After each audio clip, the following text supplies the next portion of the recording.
So Andy, tell me a bit about what you've done here, because this is a recreation of the original John Lewis 150 years ago. That's quite right, Darshini. We're in John Lewis, Oxford Street, and we've given over some of our space to recreate the original John Lewis draper's shop, which opened in 1864 under the man himself. And as we can see here, exactly what it would have looked like. So in some ways it looks quite humble, you might say, but then we take a look at the takings right from the start. I think there were some clues that perhaps this was going to be a successful Yes, business. so we've got a number of our artefacts on display from the history of John Lewis, and nothing more important than the takings book from the very first day. And as it says, 16 shillings and 4 pence. And I think people of the time were very proud of that. Yes, because it doesn't sound like a lot to us, but I understand that could actually rent you a flat in the West End. So not bad at all for the first takings. But then, of course, things did evolve from there, and the John Lewis partnership, as we know it, came about because of the original John Lewis's son. So tell us about that. Indeed, there are two John Lewises who are the sort of heroes of the story. The original John Lewis, who set up the shop in 1864, but it was his son, John Speeden Lewis, who really founded the modern partnership, set up the structure of the company. And here we are next in Speeden Lewis's office.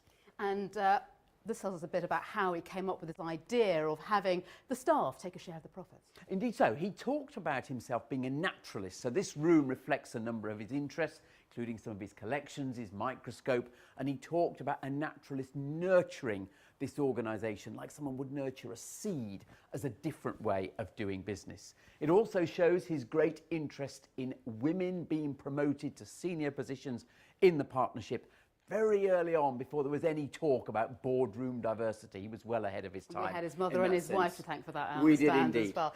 But, you know, a very novel idea for its time. No one else is doing business like this, but it does seem to have taken off in the meantime. Correct. So the next part of the exhibition is perhaps the single most important thing of all. What we see here is the actual trust settlement when he set up the structure of the organisation, which has run since 1929. And the simple idea was he felt he and his family were taking too much of the profit out of the organisation, so he passed the ownership over to all of the employees or partners. And every year since then, they have shared in the success of the business in the annual bonus. Which, of course, means 85 years of partnership. Now, we know, of course, that other mutually owned organisations, the cooperative group I'm thinking of here, has had its fair share of problems. So how have you managed to evolve those principles and keep true to them, but still have a modern day business? Well, I think the key point was that what Speeden understood is you've got to have principles that did not change, but you've actually got to have very modern ways of retailing.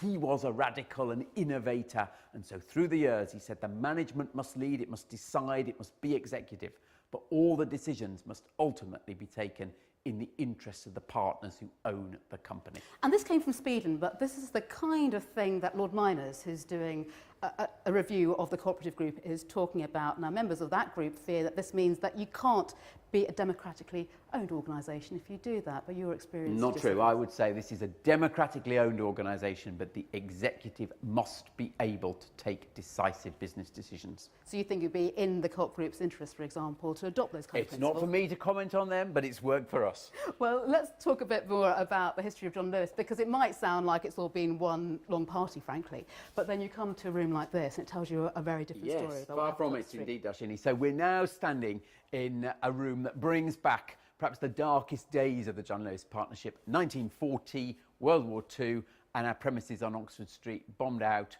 and the images reflect that. And this was just 11 years into the history of the John Lewis partnership. But the great thing was that the idea lived on, and John Lewis Oxford Street was reborn, rebuilt to be a bigger, better business. Yeah, bigger and better. It's extraordinary, isn't it? When you look at exactly what happened here, and you've even got, for example, the original heat-in. That's right. From the bombing as well. Indeed. And you can see how devastating that was. But instead of actually consolidating, the business grew by expanding, by buying new properties.